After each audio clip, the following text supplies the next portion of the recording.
The tradition of Festivus begins with the airing of grievances. I got a lot of problems with you people. Now, you're going to hear about it. Yeah, Brett, I mean, this is take us away with the airing of grievances. This is the whole reason I'm here.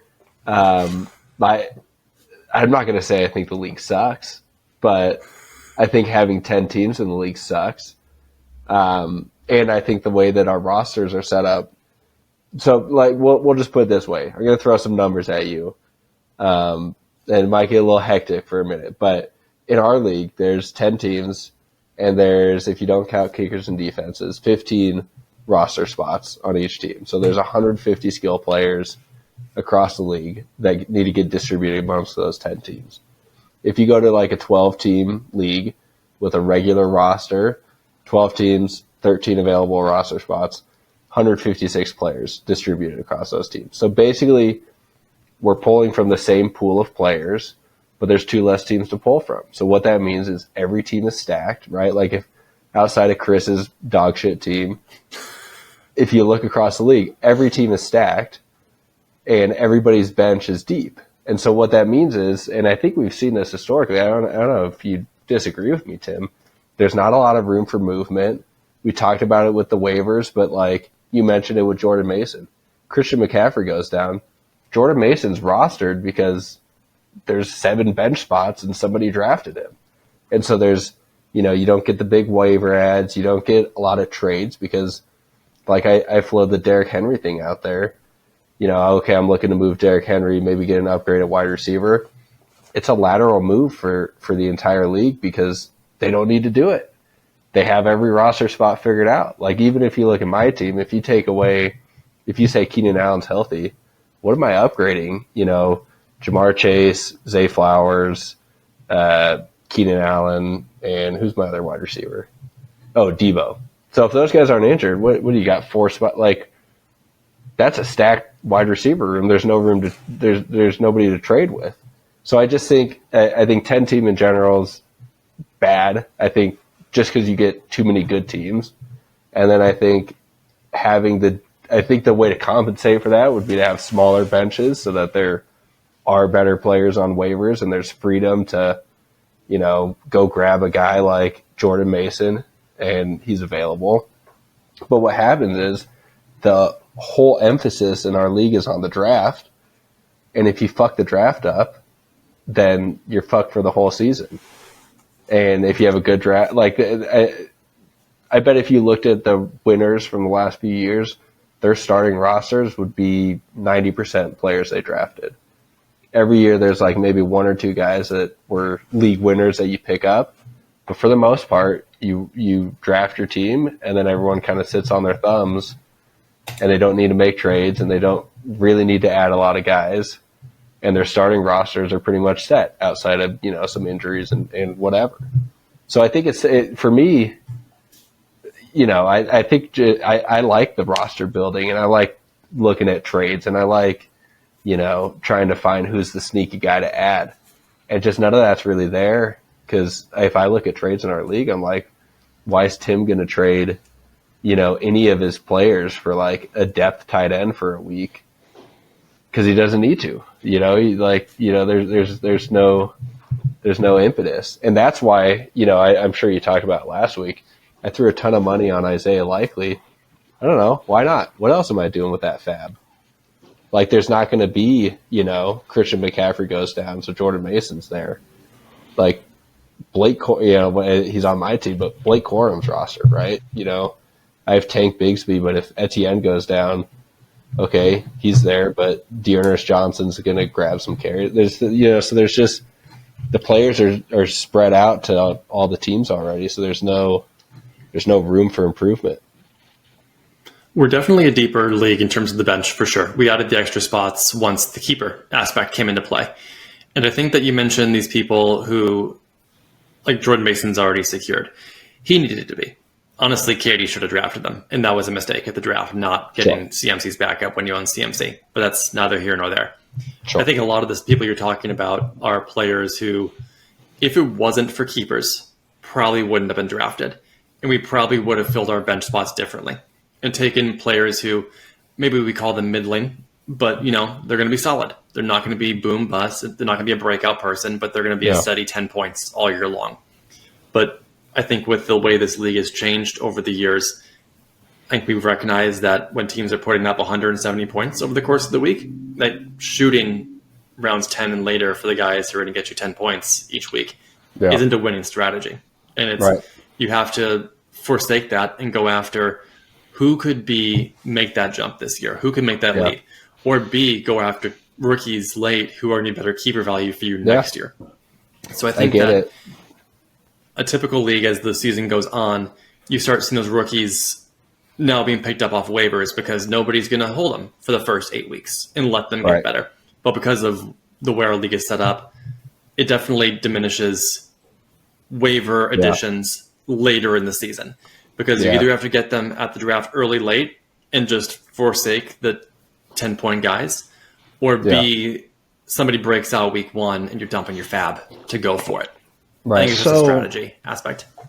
I'm a little surprised that you guys added bench spots when you did keepers, because I feel like the point of a keeper is to solidify a spot on your roster that you may have had to draft at a certain point otherwise. You're trying to give people value for good drafting before, but also if somebody has a good draft pick and drops them and somebody picks them up on waivers, you're punishing them by giving them a 6th-round pick. So by expanding rosters, I feel like you're kind of doing the antithesis of what you should be doing with keepers, because if you have a shorter bench, somebody like Anthony Richardson, who thinks is going to be a great keeper for next year, could come to me and be like, hey, I want to keep Anthony Richardson. I have to give you something of value, something that I'm holding on my team in order to give you the value now, your win now value, in order to keep them next year. Whereas if I have, all rookies on my bench and somebody's like, oh, that person's going to be the starter in insert team here next year, let me trade Tim for, some semi-usable player so I can get this person on my roster, and the depth that brings, it seems backwards. And so I fully expected to sit here and roll my eyes at Brett because I thought he was just going to rant about stupid stuff. But I kind of agree. I think the two things that I would want is, I would like, in a 10-team league, I think it's more like we should have 4 or 5 bench spots. And I think if you're really trying to engage a league in communicating with each other, being active, you should instill a rule along the lines of everybody must make a trade in a season year. You must engage in that sort of process, because Brett, even before you started your rant, I was like, Tim had mentioned to me that you are frustrated by the fact that nobody trades. And I'm like, well, I'm new to this league. My goal is to make a trade with everyone in this league, regardless of win or lose, just because I find that to be fun as well. I don't want to sit on my team and just think my team is the best and can't get any better. I want to work with other people to be like, oh, who do you like on my team? Who do I like on your team? Let's figure out how to make this work, because I think that's the fun of fantasy football. So instilling something like that brings you to actually engaging in the league, and with shorter benches, it makes that honestly a little bit harder because there's better people on the waiver wire. But in a 10-team league, it may be easier, because to put your team over the hump, you need to trade for somebody who's going to be top 5, whereas a 12-team league, you trade for somebody who's top 20, and you can really move the needle on your team. I'll make the last comments on this one before we go too off the rails. I've seen the flip side of this, where we have a 10-team league with 5 bench spots, and that's Alex Warnier's Sigma New League. Sorry, Alex, I'm going to bash your league for a second. There hasn't been a trade in that league in 3 years because the waivers are stacked. They're 24/7 stacked. Nobody ever needs to make a move, because whoever's in your last flex spot can be easily replaced in terms of injury with what's there. You don't need to make moves. So it's just that's the flip side of it. Yeah, I mean, I'm not, I guess I'm not there, so I can't. But to me, if you're, oh, am I going to start Wan'Dale Robinson or, Curtis Samuel or whatever in my bench? that at least frees up the opportunity. Maybe there's a team out there that has a little more depth because they drafted well, and they can go, okay, I can flip you, two better guys that you can start in your 2 flex spots for 1 upgraded, there's stuff like that. And I see that a lot more in the 12-team league that I'm in. I hate to be like a in my other league type guy, but, I think when you're struggling to fill a roster, or when your roster is getting filled with waiver ads, I do think it frees up the ability to make these kind of bigger moves, right? Where you're maybe setting one of your better players to get a bit more depth.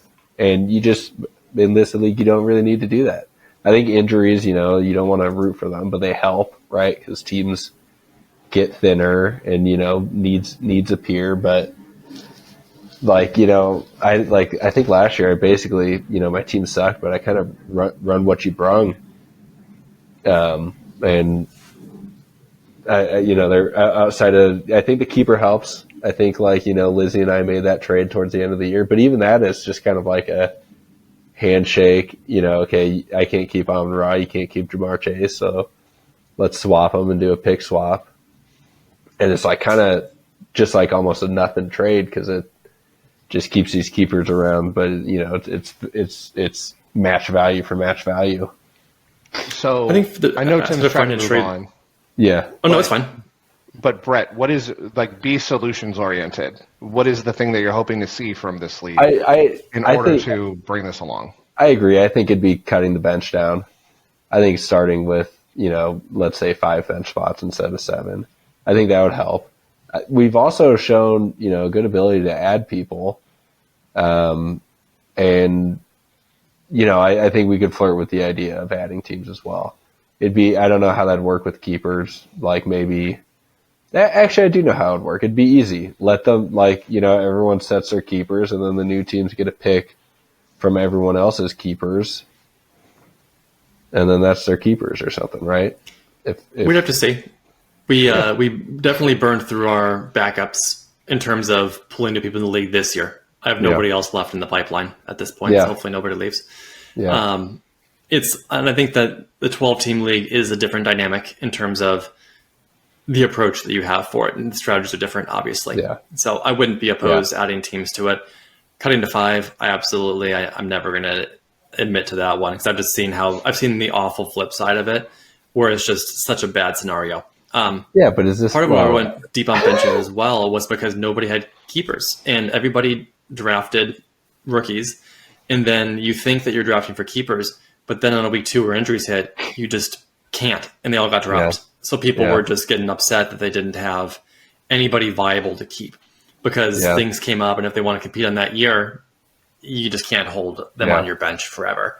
So that became the problem, was that we ended up with a bunch of 6th-round keepers, and people were bummed out that a few of us had very good ones that we were able to hold on to and broke out really well. So it was the theory of it was balancing out teams, like giving them one extra bench spot, gave them the chance to have a later round pick that they could keep. Yeah. And there wouldn't be 3 of us who had 16th round keepers who now were a top 3 pick or top 3 round pick that would just disproportionately at an advantage for the next 2 years. Yeah, we could look at the IR spot too. I know it's that's almost just an extra bench spot, right?